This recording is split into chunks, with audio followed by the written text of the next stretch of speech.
Dans ce podcast intitulé Réussir en Flandre, produit par Volute Média, je vais à la rencontre de ceux qui ont concrétisé un projet artistique, culturel, associatif ou entrepreneurial entre Lille et Dunkerque. Mon invité du jour s'appelle Samuel Lefranc, il est à la tête d'une entreprise étonnante de location de vélos dénommée Biclou. On l'écoute. Samuel, bonjour. Bonjour. Biclou, qu'est-ce que c'est ? Alors Biclou, c'est une entreprise qui a maintenant un peu plus de 2 ans et c'est de la location de vélos. Donc on peut louer son vélo, notamment électrique, pour découvrir surtout les monts de Flandre, parce que je suis basé à Gottsvarsvel, donc au pied du mont des Caps. Pour au-delà de louer un vélo, c'est un peu découvrir le coin et tous ses attraits. Comment est venue l'idée ? J'ai acheté ma maison à Gottsvarsvel, où est collée une ancienne halle à houblon, donc j'avais un espace qui était un peu dédié, j'avais aussi cette envie de créer quelque chose, donc j'avais l'envie, le local, et en arrivant donc du coup à Gottsvarsvel, j'ai fait du vélo parce que je suis sportif, et donc du coup j'ai un peu découvert tous les chemins qu'on a ici, les petites routes, etc. Plus le réseau Point Nœud qui est un bel outil pour se déplacer à vélo, donc j'avais un peu tous les voyants en vert pour me lancer. Du coup, je me posais quelques questions sur mon travail d'avant. Et donc, à un moment, j'ai décidé de me lancer. Donc, un peu, quand toutes les planètes étaient alignées, c'était parti. La location de vélo, c'est pas un créneau qui est très couru. Comment t'en es venu à te dire que tu pouvais en faire une activité professionnelle ? Il y en a notamment, on va dire, dans les stations balnéaires, sur les bords de plage, C'est etc. Dans les terres, on va dire qu'il y en a beaucoup moins. Mais en fait, c'est aussi tout l'attrait du vélo qui a un peu explosé, on va dire, pendant le Covid, où chacun a voulu se redéplacer autrement, etc. Donc les gens ont repris goût au vélo. Il y a l'avènement aussi de l'électrique, le vélo électrique qui révolutionne la pratique et qui permet vraiment à tous de reprendre plaisir à vélo, de pouvoir monter, là on parle du coup des monts de Flandre, mais de pouvoir aller monter le mont des Caps, le mont Noir, le mont Rouge ou le mont Kemmel, assez facilement, même s'il faut pédaler, ça reste quand même accessible à tous. Et donc du coup c'est un peu tous ces voyants qui m'ont un peu titillé, moi qui voulais aussi mêler, je voulais créer une entreprise, mais aussi qui mêlait ma passion pour le sport, et notamment le vélo. Donc au final, entre le terrain de jeu, on va dire la dynamique du marché et moi, mes envies, ça a pas mal matché sur ce créneau-là. Et faire de la vente, c'était pas forcément ce que je voulais faire. Moi, je voulais plus vendre, on va dire, une expérience. Donc, comme je disais, c'est pas juste louer un vélo, c'est aussi prendre un vélo, découvrir les points nœuds si on connaît pas, découvrir la région si on la connaît pas, ou la redécouvrir si on la connaît un petit peu.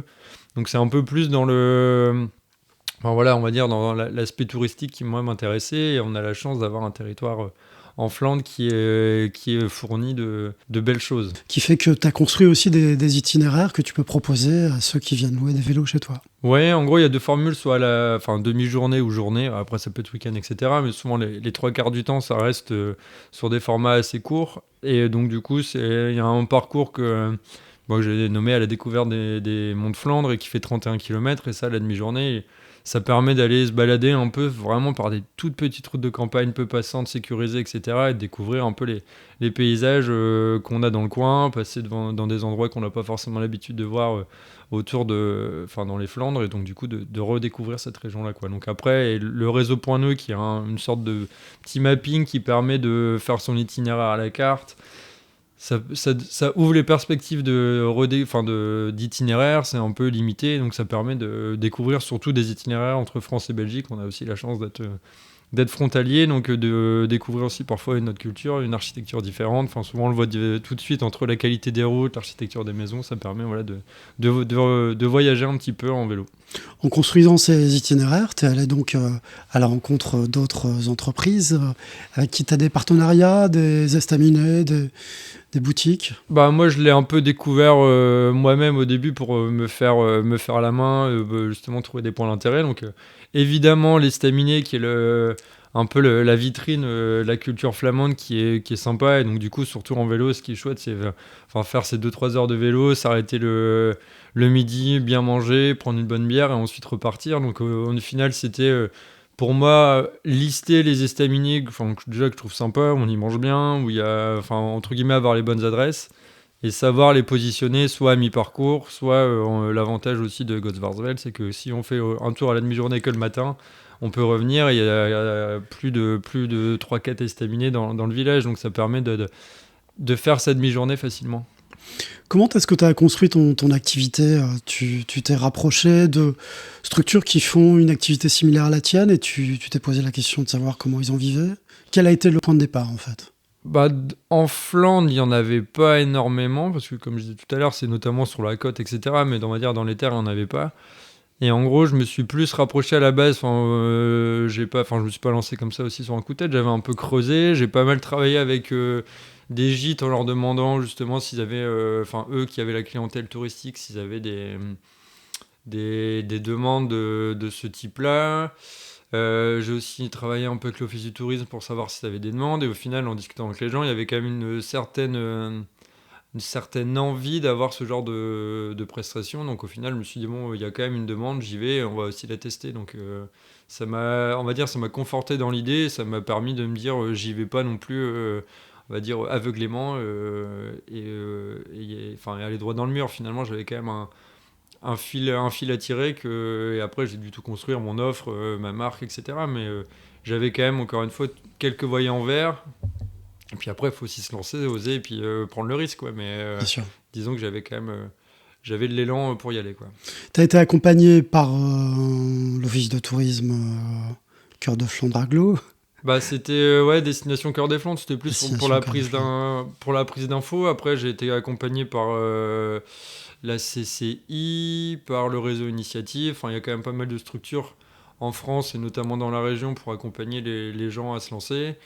Il y a Noractif sur ma garantie bancaire. Enfin, il y a pas mal de choses qui sont faites. Enfin, après, il y a aussi Pôle emploi, France Travail maintenant, mais qui permet aussi de toucher un salaire, son chômage pendant qu'on en lance son entreprise. Donc finalement, il y a quand même pas mal d'aides en France et dans la région qui permettent en tout cas d'être bien accompagné sur le lancement d'entreprise.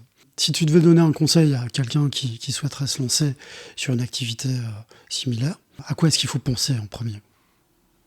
Bah, il faut bien construire. Bah, j'ai envie de dire, c'est un tout. En effet, la partie financière, elle est importante. À bien cadrer son offre et pas acheter direct 10 000 vélos. Et voilà, moi j'ai commencé avec 20 vélos et aujourd'hui on va dire, j'en ai 30. Mais on va dire, c'était un peu tester le marché avant de peut-être voir très grand, mais savoir aussi être actif s'il faut déployer. Faut aussi.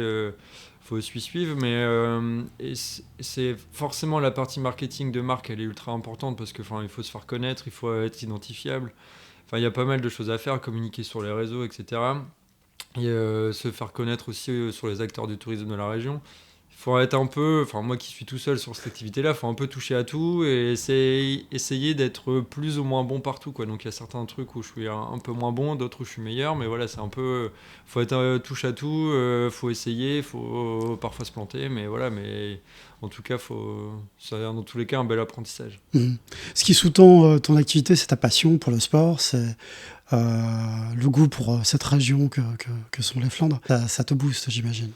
Ouais, carrément, ça c'est évidemment le sport, moi ce qui me fait énormément plaisir dans l'activité que j'ai avec Biclou, c'est quand j'ai des gens qui arrivent et par exemple et aujourd'hui je pousse aussi un peu plus par exemple sur des séminaires d'entreprise, des choses comme ça, d'avoir des gens qui arrivent un peu on va dire sans trop de motivation à faire du vélo parce que ça fait longtemps, parce qu'ils n'ont jamais fait, parce que l'électrique ils savent pas, ils en ont presque un peu peur.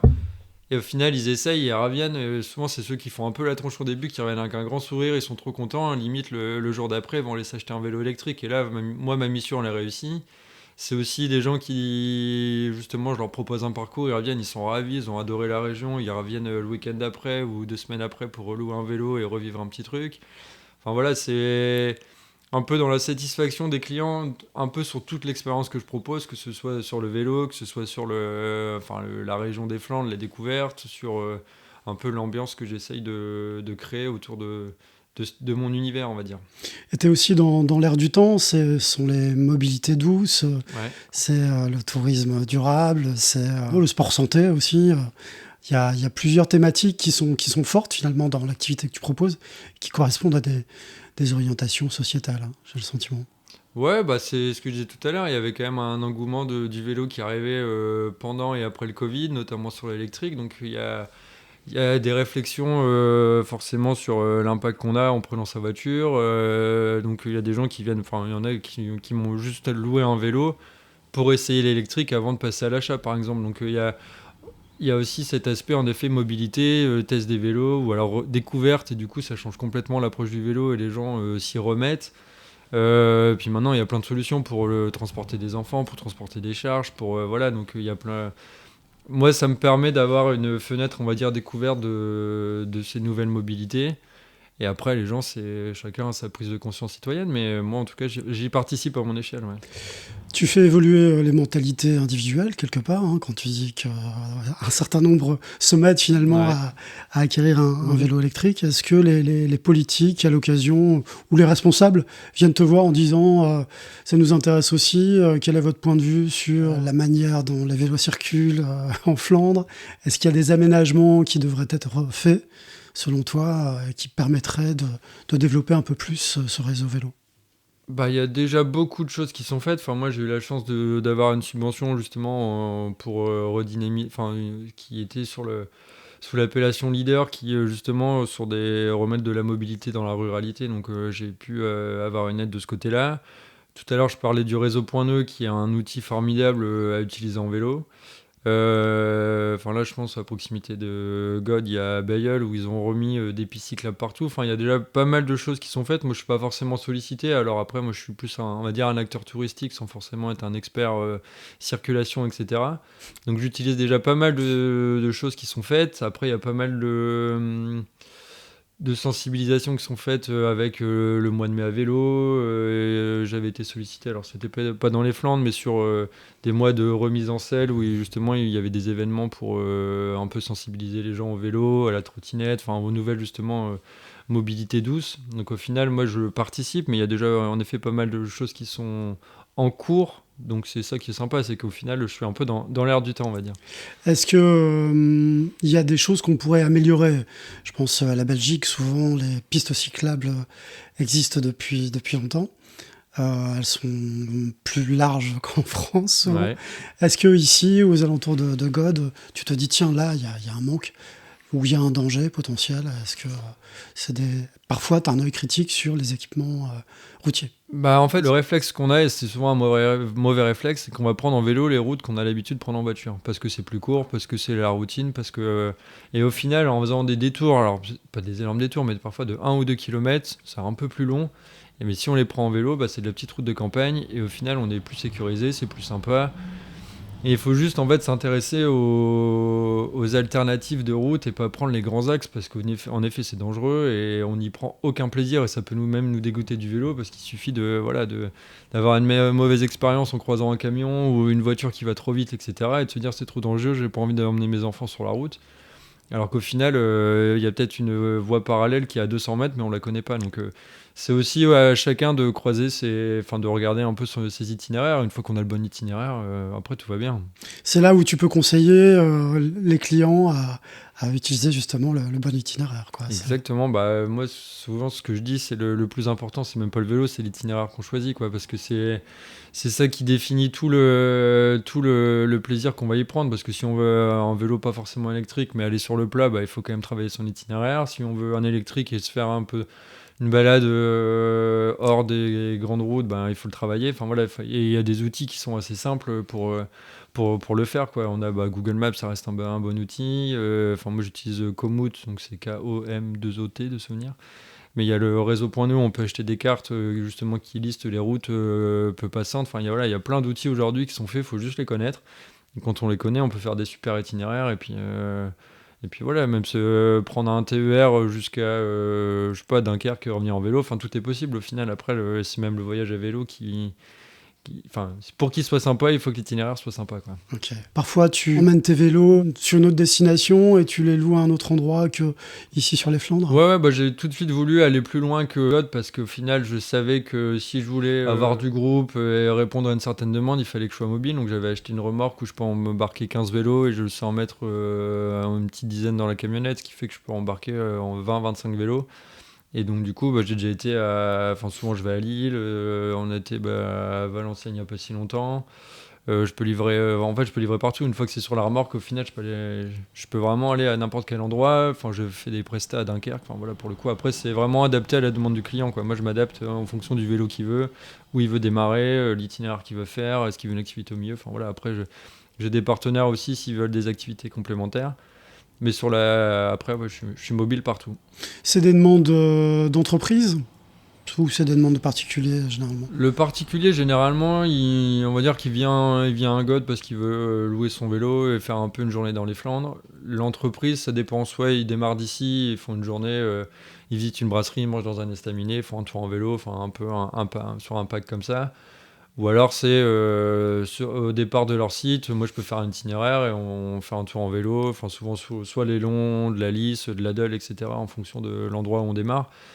Mais ouais, sur les entreprises, l'avantage, c'est que ça permet, entre guillemets, de sensibiliser les gens aux mobilités douces. On en parlait tout à l'heure. Ça permet aussi d'avoir une activité à faible impact carbone, au final avec le vélo électrique, qui est aussi proche de chez eux. Enfin voilà, c'est aussi parfois dans des démarches RSE, c'est une activité qui marche bien et qui colle bien souvent à la demande des clients. Ouais.